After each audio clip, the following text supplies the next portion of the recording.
The officer now will put the men through the manual of arms. As I said, you may recognize the commands, but probably won't recognize the movement. And I'm going to do a spot inspection. All right, he's going to start off with inspection of the soldiers. Company attention. Shoulder. Arm. Fire. The rear in open order. You notice that the sergeants and corporals go back to mark the spot for the rear rank to move back to. It's 4 steps back. Order. Arm. You're going to inspect the troops. You have to get into the rear rank. Inspection out. Arm. What they'll do is they take the ramrod out, spin it around, and drop it down the barrel. So when the officer goes by, he can just use the ramrod and tap it and make sure, 1, there's no rounds in it, and 2, that it's clean, because you get a very distinct metal click with a ramrod on a clean barrel. If there's anything inside, you get a dull thud. You'll know immediately that the weapon has not been cleaned. By the way, they fired yesterday and they cleaned last night. We always clean our weapons. Mainly because it costs $450. We're not going to let something like that run.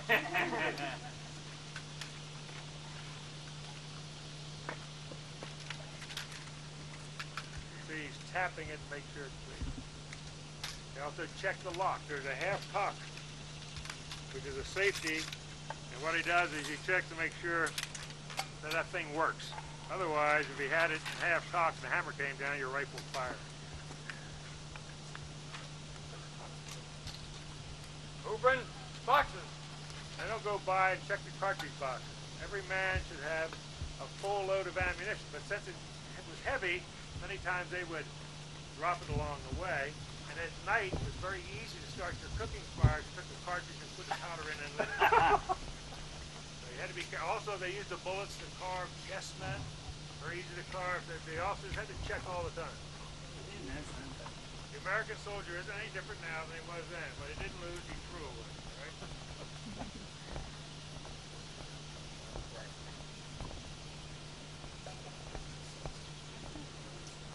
How long does it take to clean a rifle? It takes maybe 15 minutes to clean a rifle. All you need is water. You pour water down the barrel. That dissolves the black powder. You pour it back out. You need a couple of patches to run it through, clean it out. A little oil, and you're on your way. It does not take long at all. When the ammunition was issued in 10-round packages. In each package of 10 rounds, there was what was known as a cleaning round. It was a round with a zinc washer on the back. So when you fired it, the zinc spread out and supposedly would ream all the dirt out and clean out the barrel when you fired it. It did not always work. Freeze, Dad. Arm. Okay, manual of arms. Present arms is the same thing as you see they have in the Army now. This is a rifle salute. Shoulder. Arm. Go back to the shoulder arms, and the right shoulder is the carrying position for the rifle. The one that was used generally most of the time. To right shoulder. Shift. Arm. You could also carry the rifle on your right shoulder. This was used generally when you were running, because it was very easy to control the weapon up on your shoulder like this. Shoulder. Arm. Stop forward. Arm.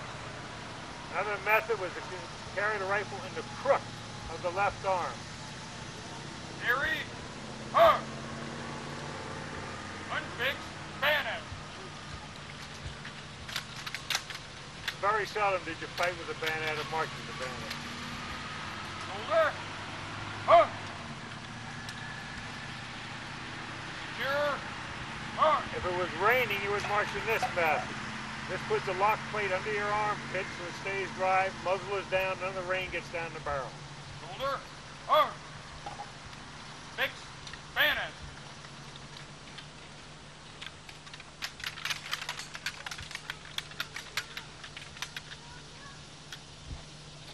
Shoulder. Arm.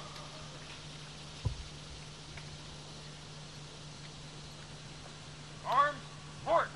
Another carrying position for short distances. Shoulder. Arm. Rail. Arm. If you're going through the woods, you would carry the rifle like this. It wouldn't get tangled up in the trees. Shoulder.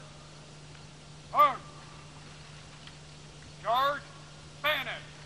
If you're expected to be attacked by the enemy, this is one position you could be in. Shoulder. Arm. Guard against infantry. Guard. If it was against the infantry, you're balanced on both feet. The bayonet is about chest high. Shoulder. Arms. Guard against cavalry. Guard. Against cavalry, you spread your feet because you're now against mounted men. Bayonets higher, and there is no record of a disciplined infantry unit ever being overrun by the cavalry. As long as they stood their ground, the horses had better sense than the riflemen, or the cavalrymen. The horses would veer away at the last minute. They would not run into the infantry. Shoulder. Arms. Close order. March.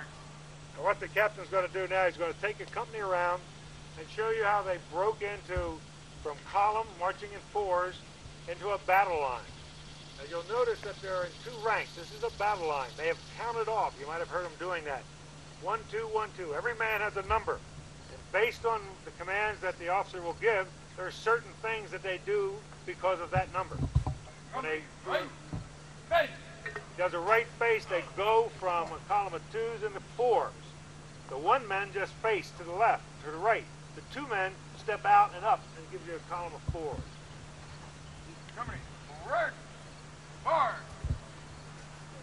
This is the normal method of marching on the march, a column of 4s. You took up less road space is the only practical reason you had. Instead of 2 ranks, you went into 4s, you took up less road space.